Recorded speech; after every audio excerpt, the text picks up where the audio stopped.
So what do you want to talk about, dear? Well, what are we up to tonight with these dogs? Well, so we have our two puppy guard dogs and the adult dog over there.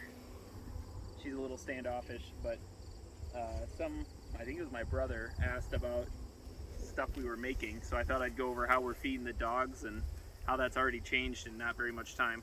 But we have some beef trim that we just are going to feed them as a little treat. If I can get it out. Here, Puppers, come here. Hey, come here. There you go. And then we can, after I feed them, we can kind of get into that. Let her eat some. What's the deal with Bob, the spotted one?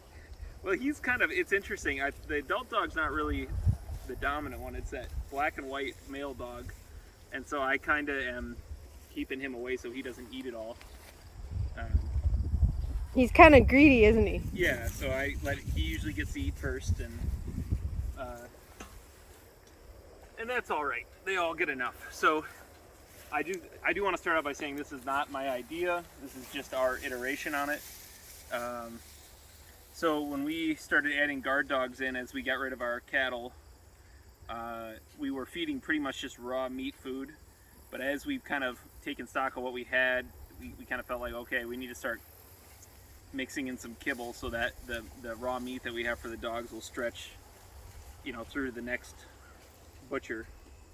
And so I just straight ripped this off from Greg Judy's, and I don't think he cares, but dog feeder. And it's basically, I used two 4x4x8s to make it, and it's just a runner system with two cross members with the outdoor feeder attached to it. And then I kind of cut these at an angle so they'll pull. I don't know if you can see that, Ann. And then I'm just using an old ratchet strap to pull it because the ratchet broke and it works. Let's use what we have. And so as I understand it, and it's proven to be true because I've kind of sat out and watched, a sheep won't crawl underneath here to get to the food, because when I first, you see we have metal dog food bowls out here, and I was ending up spending a half an hour shooing sheep away to let the dogs get their dog food, the kibble. Now we feed them raw meat out here because, the sheep will come and sniff it, but they're not going to eat it. But the kibble has some rice in it, and it's very attractive to the sheep, and I really don't want to train them on that. Plus, it's a lamb kibble, so let's not have sheep eating their own kind. Yeah. But all this is then is, and then I took a cattle panel, maybe this is a hog panel, and I just used fencing staples and some soft wire, and I ended up cutting it off right here instead of being up here, so that I can lean over and fill in the dog food. And this one holds about 25 pounds of dog food. I have a bigger one, but I don't know. This seems all right to me. What'd you cut this with? Oh, just an angle grinder. I actually probably need to come in here and soften these up. I've cut myself on these nubs a few times. But yeah, so it's really taken what was a really trifling and kind of fiddly process, which is feeding the dogs, out of my workload. All I do is make sure they have dog food in here, and you can see I'm using a brick to hold it open because none of them have eaten like this before, and so they were having a hard time figuring out how to nose the door open. So right now I'm holding the door open with a brick. And when we get to weather, bad weather, or the winter time, I'll take that brick out and they'll have to figure it out. Yeah. That way, you're not tied to feeding the dogs. They can self-serve, so like at night or something. Right, and I get the impression with these kind of working dogs, they don't need to be on some sort of managed diet. I think they're active enough. I mean, you can see these are growing puppies, but they're not thick. They're getting enough, and that's probably all you can say for it. But does Puppers, the big dog, does she ever go in there? She does now. Our big dog over there, she, like I've said before, she's a little spooky, and so when I was training these two, all I did was shove them under, and they figured out the food was in there, and then they figured out how to snake in and out, and that was relatively easy. And the puppies had a Shepherd Bob had the biggest problem with the door, and that's why the brick's there. But the big dog, she doesn't like it, so what I did was I'd shove her in there, which she did not like, and I put that big log across the entrance, and I made her sit in there for a half an hour until I saw her eat out of the dog food feeder, and then it's kind of been all right. But you know, And now you see her going in there on her yeah, own? I've seen her in there a few times, and she's obviously fine. I mean, if she wasn't eating, it's been a week since we moved to this setup, so she'd be dead by now. But she's fine. You know, my impression when I was feeding them in bowls, even with like other things, is that she likes to be by herself to eat. She's not a very friendly dog to people anyway, but that's all right. Yeah, we want her for the sheep. Yep. So this is kind of, you know, to things that we make here. I'm a big believer in if somebody already has a bright idea, don't reinvent the wheel and use what works. And you know, this works. And you know, I don't even know if Greg Judy was the one who invented it or if he just made it kind of more well known. But this is a great solution. And so all I have to do is I'll tie this to the other end over here and put this around the ball on the four-wheeler, and it just yanks across slick as you like. Oh, you use the four-wheeler to pull I'm it. not gonna pull it by hand. And that's why these ends have Or like runners, like a sleigh. Yeah. You made them like a sleigh. Yep. So, How did you cut them into like a sleigh? circular runner? saw. Yeah. Yeah, I don't know. It was just, I'm not much of a woodworker, but I'm capable of that. It works. There you So, go. I do want to say, I think we did a video or not, but this was completely overgrown. This is one of our take back areas that we kind of cut the woods out of, and I have to do some trimming and that sort of thing. You can see, hopefully in the high def, you can see all the clover and whatever is growing. We had the sheep come through and just clean it all the way out, and then so now it's open for me to come in and trim stumps and pick up some of the brush that I left behind last fall, and it's really turning into a lovely thing. And you know, the only thing we are in a constant battle with is the garbage left by previous owners. And that's this right here. Well, and like that old nasty chicken coop, and there's T-post and chicken wire like laying in the ground. Before we took this video, Ann and I spent, 45 minutes Cleaning up old metal. picking up old metal from a burn pile. An old burn pile from before we were here. Yeah. We finally burned it this year, and turns out it was full of mattresses and screws and nails and all sorts of stuff. 1,000 screws So and we nails. Sat there picking it up off the ground because we don't want to leave that crap for ourselves when we're old or for the next generation. But the puppies are doing good. They are trained to the hot wire now, and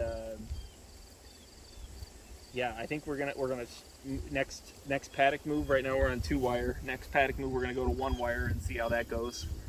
So we're gonna have them clean up this next section over here. You can see it's kind of brushy, and then we'll just move them along the tree line back around to your left, Ann. And I do want to say, because it's probably in the shot, if you see that absolute moonscape in the distance, that's because our highway is getting resurfaced, so the bulldozer has been reshaping the ditches. That's not our doing. But I'm actually pretty happy about it because they're lowering the grade on the ditch and shoring it up so that my field doesn't collect an absolute colossal amount of water, and they're improving the drainage and that sort of thing. So it's fine And they're with me. taking down some dead trees. Yeah, and they saved me a lot of chainsaw work by using a nice bulldozer that I don't have access to. Yeah. So, Look at that big ram.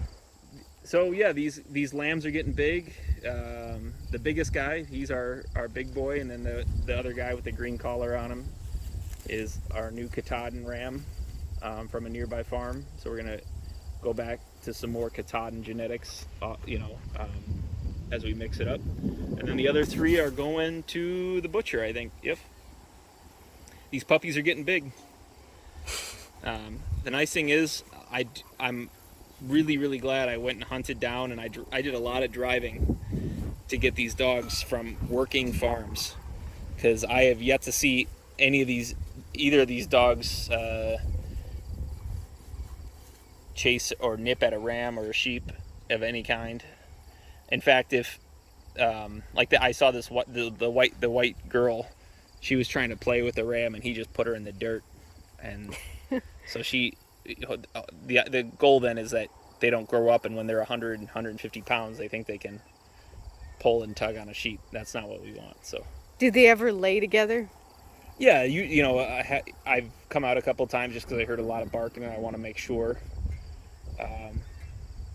And usually it's the big dog running circles, barking at a deer or something like that, and the sheep and the 2 puppies are in a great big pile. In fact, if you walk this way, you can see this pile of wood chips. It was about 5 feet tall and all fluffed out, and the sheep and the puppies sleep on it every night. And now it's about a foot tall, so I got to try to get my bucket under it on the tractor. They all like to. Why do you think they like to sleep on the pile? I don't know. It's fun. And then, I was gonna have them look there. So we're gonna move these sheep tonight or tomorrow morning. Look at that. And you can see this is all. Jeez. This is all from unrolling hay, this clover, and you can see what they've eaten so far.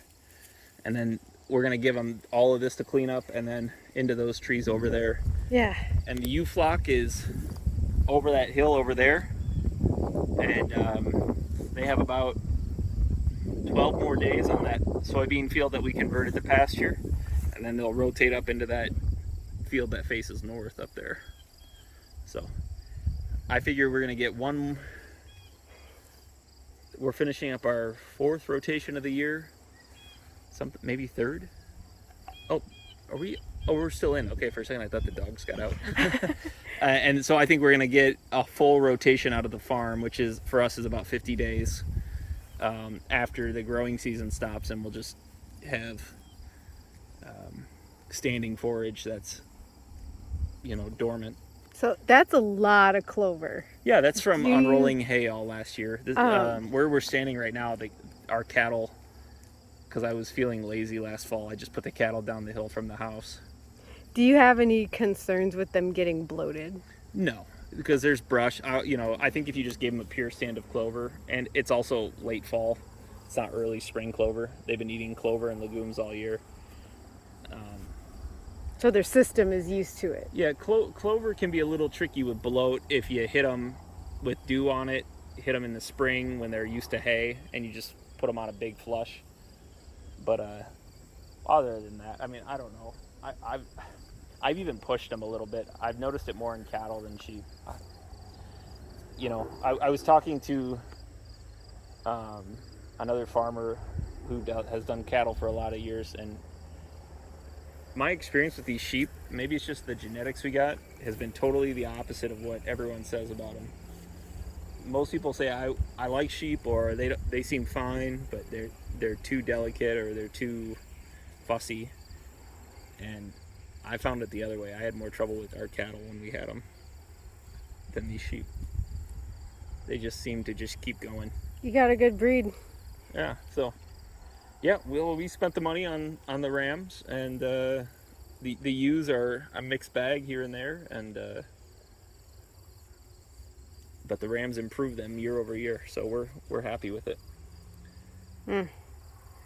So anyway, that's what we have. That's our newest thing that we made out on the farm, and I steal shamelessly from people who have done it before me and done it better. So Cool. have a good evening.